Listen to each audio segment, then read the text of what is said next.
त्यांना डिटेन केलं गेलं नाही आणि ज्या दोन भगिनी ड्रेसवरती होत्या, वर्दीवरती होत्या, त्यांना पोलिसांकडून, सरकारवाडा पोलिसांकडून डिटेन करण्यात आलं. त्यानंतरची सगळी प्रक्रिया आपण टीव्हीवरती काल दिवसभरामध्ये बघितली आहे आणि माधवी जाधव यांनी आणि सौप्रिया मॅडम या दोघींनीही अॅट्रॉसिटीचा तक्रार अर्ज हा सरकारवाडा पोलीस स्टेशनला जमा केलेला आहे. आमची मागणी हीच आहे की वंचित बहुजन आघाडीच्या वतीनं त्या तक्रार अर्जाचा विचार करून त्याच्यावरती अॅट्रॉसिटी अंतर्गत शिक्षण दाखल होत असतील तर पोलिसांनी त्या पद्धतीनं कारवाई केली पाहिजे आणि तक्रार अर्ज दिल्यानंतर सामान्यातला सामान्य जरी आरोपी असला तर त्याला चौकशीसाठी पोलीस स्टेशनला बोलवलं जातं. सरकारवाडा पोलीस स्टेशनला आमची विनंती असेल की त्यांनी सुद्धा गिरीश महाजनांना चौकशीसाठी बोलवावं, त्यांची भूमिका जाणून घ्यावी. दुसरी वंचित बहुजन आघाडीच्या वतीनं मागणी आहे की भारत हे प्रजासत्ताक देश आहे आणि या प्रजासत्ताक देश हा भारतीय संविधानावरती चालतो आणि संविधान निर्माता डॉक्टर बाबासाहेब आंबेडकरांचं नाव जर तुम्ही प्रजासत्ताक दिनाच्या दिवशी घेत नसाल तर ही अक्षम्य चूक आहे. आणि महाजन साहेबांना माझं सांगणं आहे की ही तुमची पहिली वेळ नाहीये. तुम्ही वारंवार तुमच्या भाषणांमध्ये बाबासाहेबांचं नाव घेत नाही, याचे अनेक व्हिडिओज आमच्याकडे उपलब्ध आहेत, ते आम्ही सोशल मीडियावरती टाकलेले आहेत आणि म्हणून हे अनावधानानं घडलेलं नाहीये. गिरीश महाजन ही गोष्ट जाणीवपूर्वक करतायत आणि म्हणून आजच्या पत्रकार परिषदेच्या माध्यमातून आमचं गिरीश महाजनांना आव्हान आहे की महाजन साहेब, तुम्ही जळगाव मधून येऊन नाशिकमध्ये या ठिकाणी नको तो हस्तक्षेप करताय. नाशिक मधल्या ध्वजारोहणाच्या वेळी तुम्ही डॉक्टर बाबासाहेब आंबेडकरांचं नाव घेत नाही आहे. आमचं सांगणं आहे की डॉक्टर बाबासाहेब आंबेडकर या देशाच्या संविधानाचे निर्माते असताना तुम्ही जर त्यांचं नाव घेत नसाल तर तुमचेही अनेक धागेदोरे आमच्याकडे आहेत. गिरीश महाजन साहेब, महानगरपालिकेच्या निवडणुकीमध्ये बाळासाहेब आंबेडकर या ठिकाणी बोलून गेलेत. तुमच्या बेनामी प्रॉपर्टी आमच्याकडे डेटा आहे सगळा. तुम्ही फक्त 1100 कोटी रुपयाचा कर भरता, तुमच्याकडे 12,000 कोटी रुपयाची प्रॉपर्टी आहेत महाजन साहेब. तुम्ही जर आमच्या महालावर झोपडीवरती दगड फेकण्याचं काम करत असाल तर तुमचा महाल काचेचा आहे, हे गिरीश महाजनांनी ध्यानात ठेवावं. आणि म्हणून डॉक्टर बाबासाहेब आंबेडकरांचं नाव न घेणं ही अक्षम्य चुकी आहे. तुम्ही दिलगिरी व्यक्त करू नका. आणि बुडत्याचे पाय डोहाकडं असं म्हणतात, दिलगिरी काय व्यक्त केली महाजन साहेबांनी? महाजन म्हणतात की मी त्यांच्या बरोबर पंक्तीला बसतो, मी त्यांच्या जयंतीत नाचतो, मी त्यांना पंक्तीसाठी पैसे देतो. उपकार करताय तुम्ही. या प्रजासत्ताक देशाचे एका राज्याचे मंत्रीपदावरती बसलेले माणसं आहात आणि तुम्ही मी वाल्मिकी समाजाबरोबर राहतो म्हणजे अजूनही तुमची वाल्मिकी समाजाबद्दल हीन मानसिकता आहे. मी ढोर समाजाबरोबर राहतो, मी त्यांच्या जयंतीत निळा शर्ट घालून नाचतो. ही काय भाषा आहे? म्हणजे मतिभ्रष्ट झालेले महाजन साहेब आहेत. महाजन साहेबांना सत्तेची मस्ती चढलेली आहे आणि जिकडं माल तिकडं भजन.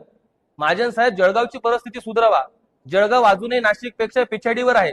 कुंभमेळ्याचा निधी लाटण्यासाठी तुम्ही नाशिकमध्ये राजकारण जे करताय ते गलिच्छ राजकारण तुम्ही थांबवलं पाहिजे. आणि हा फक्त डॉक्टर बाबासाहेब आंबेडकरांचा मानणाऱ्यांचा हा अवमान नाही आहे. हा अवमान या देशाच्या घटनेचा अवमान आहे, संविधानाचा अवमान आहे. आणि म्हणून आमची विनंती आहे, तुम्ही आमच्या शब्दावरती पाय देऊ नका.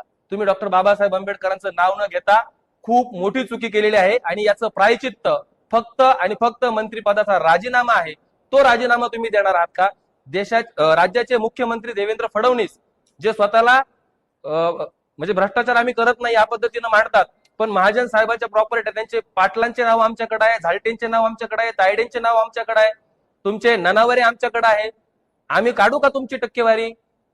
इथं तुम्ही वसुलीला कोण कोणाला बसवलं आहे आमच्याकडे डाटा, काढू का आम्ही बाहेर? आणि हा डाटा जर तुम्हाला बाहेर काढायचा नसेल तर राजीनामा ही एकमेव तुमची माफीनामा असेल. तसंही तुमची परंपरा ही माफीवीरांची परंपरा आहे, त्या परंपरेला तुम्ही जागलात. पण आता आमची भूमिका ही आहे की महाजन साहेब, फक्त दिलगिरी ही याच्यावरती उपाय नाही आहे. तुम्ही बाबासाहेब आंबेडकरांचं तुमच्या कोणत्याही भाषणात नाव घेत नाही. तुम्ही बाबासाहेब आंबेडकरांचं प्रजासत्ताक दिनी दिवशी दिलेल्या भाषणामध्ये हे नाव घेतलेलं नाही. आम्ही वंचित बहुजन आघाडीच्या वतीनं, नाशिक जिल्ह्याच्या वतीनं मागणी करतोय की तुम्ही तुमच्या कुंभमेळी मंत्रिपदाचे अनकॉन्स्टिट्युशनल आहे, ते असंविधानिक पद आहे, त्या पदाचा तुम्ही राजीनामा द्यावा. तुम्ही मंत्रिपदाचा राजीनामा द्यावा आणि सुखरूप आपल्या जळगावचं राजकारण सांभाळावं.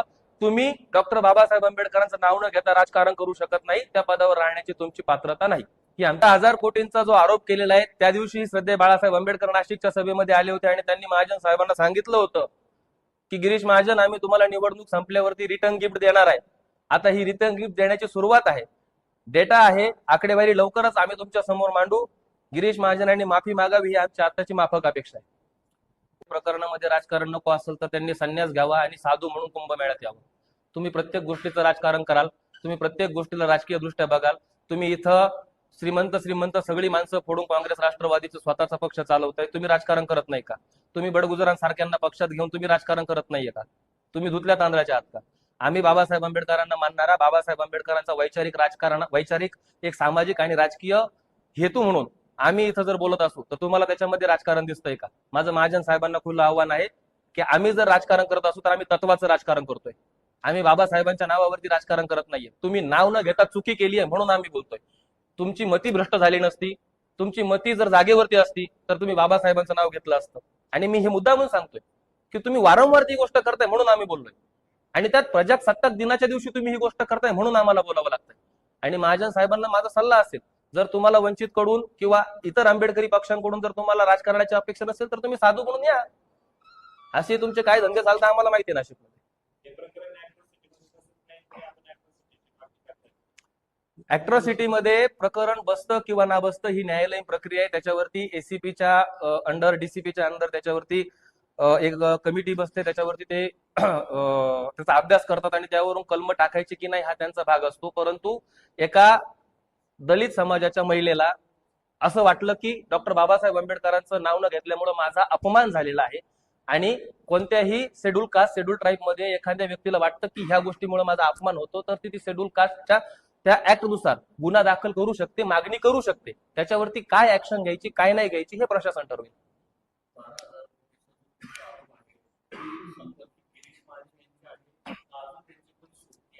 आहेत ना साहेब, त्यांचे सोबती म्हणजे त्यांचे घरातले, त्यांचा मुलगा आहे, त्यांची बायको आहे, त्यांचे पर्सनल पी आहेत, त्यांचे नाशिक मधले काही सहकारी आहेत. सगळ्यांना सगळ्यांची नावं माहिती, हळूहळू काढू बाहेर. फक्त आमचं म्हणणं आहे की माफी मागा. हा हा त्या अपत्य म्हणतोय मी. अपत्यामध्ये काही लिंगभेद आम्ही करत नाही. मुलगा मुलगी आमच्यासाठी समान आहे. आणि असे अनेक मानसपुत्र साहेबांचे आहेत नाशिकमध्ये. घेऊ ना, माफी मागितली नाही तर. वंचित बहुजन आघाडीचा हा स्टँड आहे की गिरीश महाजनांनी या सगळ्या प्रकरणामध्ये माधवी जाधव आणि सौपुर यांची माफी मागावी, तमाम आंबेडकरी समूहाची माफी मागावी आणि माफी फक्त लेखी नाही तर मंत्रिपदाचा राजीनामा द्यावा. नैतिकतेचे अनेक उदाहरणं आपल्याकडे आहेत. नैतिकतेचे अनेक उदाहरणं आपल्याकडे आहेत. त्या उदाहरणांना महाजनांनी जागावं. माझ्याकडून अक्षम्य. आणि जर तुम्हाला घटनाकाराचं नाव तुमच्या तोंडातून निघत नसेल तर तुम्ही नाहीयेत त्या पात्रतेच्या त्या पदावर राहण्याच्या.